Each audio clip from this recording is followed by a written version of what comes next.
The fifth task is basically to revise the compensation of CEOs, and that follows from redefined mission, redefined training, redefined selection, redefined operational objectives. Again, I don't have time to go into great detail, but I think there is a consensus that we should only pay a limited amount of annual compensation in that actual year. We ought to spread what you earn in year one out over years 2, 3, 4, and 5. If you outperform what you were going to do, you may get a slight increase. If you underperform, you might get a slight decrease. If you do really bad things, commit crimes, misstate the financials, then you'll get 0, okay?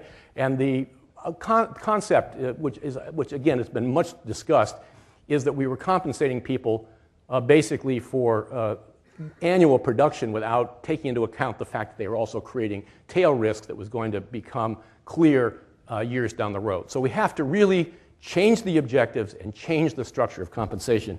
I won't say more about that right now, just in the interest of time.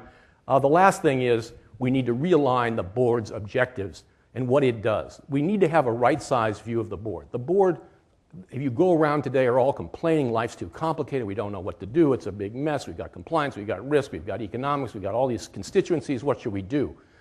I really believe it's pretty simple.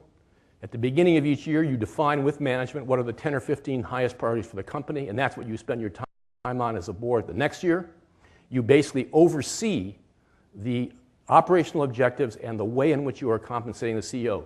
That defines what are the critical things the company is doing, and that's what you oversee as a board during the year. Now, obviously, as events move during the year, that will change somewhat, but it gives you a very powerful framework to go forward. It focuses on priorities, it focuses on things that are operational, it focuses on exec comp, and why we are compensating, why we're giving people pay for performance. I think this kind of paring down, finding the right size role for the board is absolutely critical. So in summary, the 6 essential tasks in my view are seamless and reinforcing. They focus the board on the essential and they cut through the enormous clutter that faces boards today.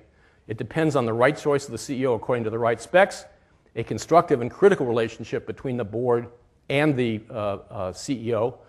It's not just war, it's not just checks and balances, nor is it puppy dogs and leaders. It is a constructive, critical relationship that can advance the ball in a very significant way.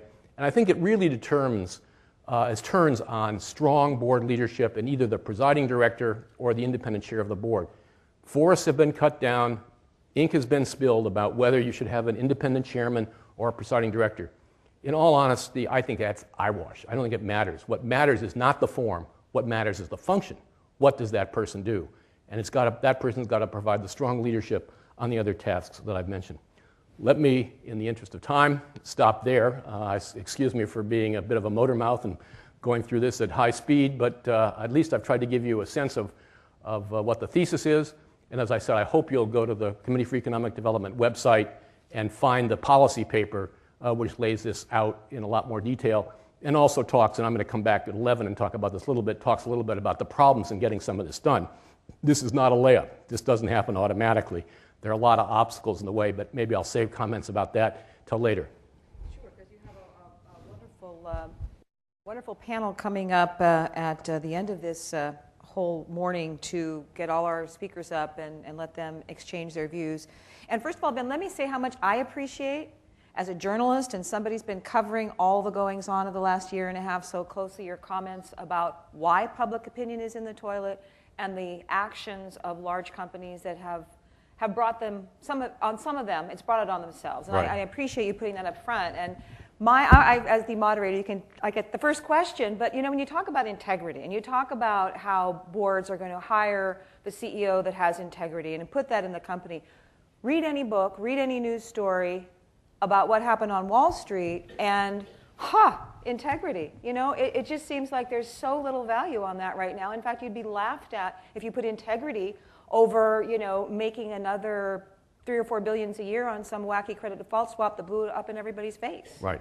Well, there's no question that a good risk assessment, either in an economic sense or in a reputational, legal, ethical way, is critical, I think, to the performance and to the sustainability and the durability of corporations, which is why I wrote this book, High Performance with High Integrity. I deeply believe that. I'd like to think that we tried to practice it at GE. I would never say we accomplished it. We tried. We are not going to repeal human nature.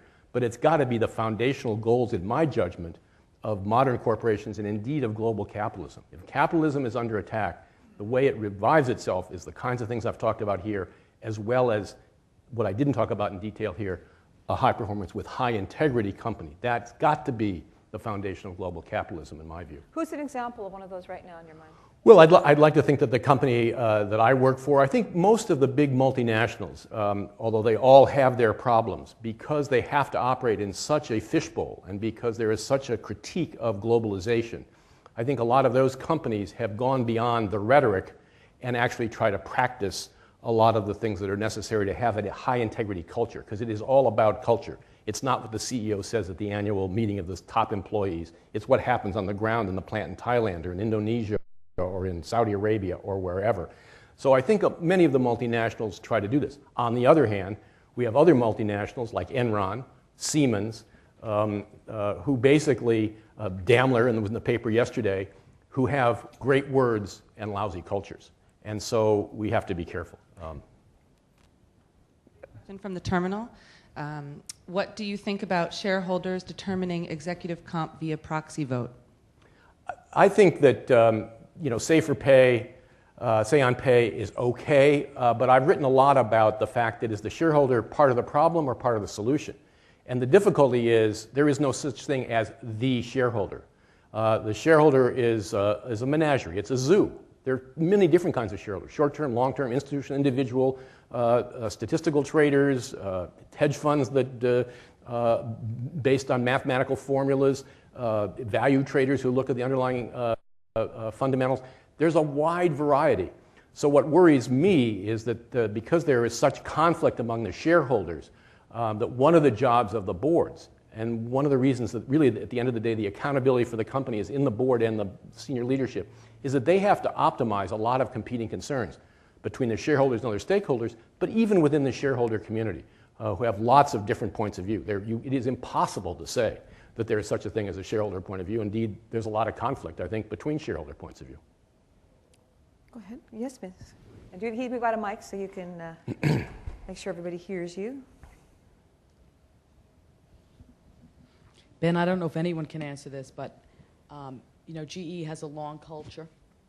I'm at Morgan Stanley. They've got a good culture. But there have been many of the banks that have been, CEOs have changed in the last couple of years quite a few times. And I think a lot of them are suffering from a lack of culture. And how do you instill a culture in a large multinational bank when the CEO keeps changing? I don't know if there's an answer, because I think it does stem from the culture. But I completely agree it stems from the culture, and I deeply believe, and that was the point of the book that I wrote, that it's got to be driven by the CEO. It can't be driven by the finance staff, the legal staff, the HR staff, although sometimes business leaders say, you worry about compliance, you worry about integrity. It's got to be at the top, but it's got to be at the top, not tone at the top. It's got to be operational, embedded in business processes. It's ironic, of course, Chuck Prince was brought into Citi because it was an agglomeration of acquisitions that had no culture, and he was dealing with reputational and legal issues, which he had to solve. The problem was he may not have been the best person to deal with some of the financial issues. The turnover is a real problem.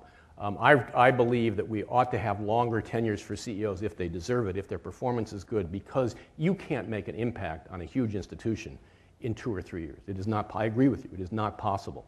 I worked for Jack Welch. He was at GE for 20 years. That may have been too long, but it was a lot better than the 5 years. And he was a master at the reason he's one of the great business leaders is he could take a company. We had 320,000 employees in 100 countries, and he could create a culture. He could make the elephant dance. That is a tremendously difficult skill to find in CEOs, and so I completely agree with you. That's why I go back to we have to choose the right CEO according to the right spec. You can't choose a CEO just because you've got an integrity problem like Citi, or just because you've got a performance problem. You have to choose a CEO who's good for the long haul. Performance, risk, integrity. Those 3 things are critical when you choose them.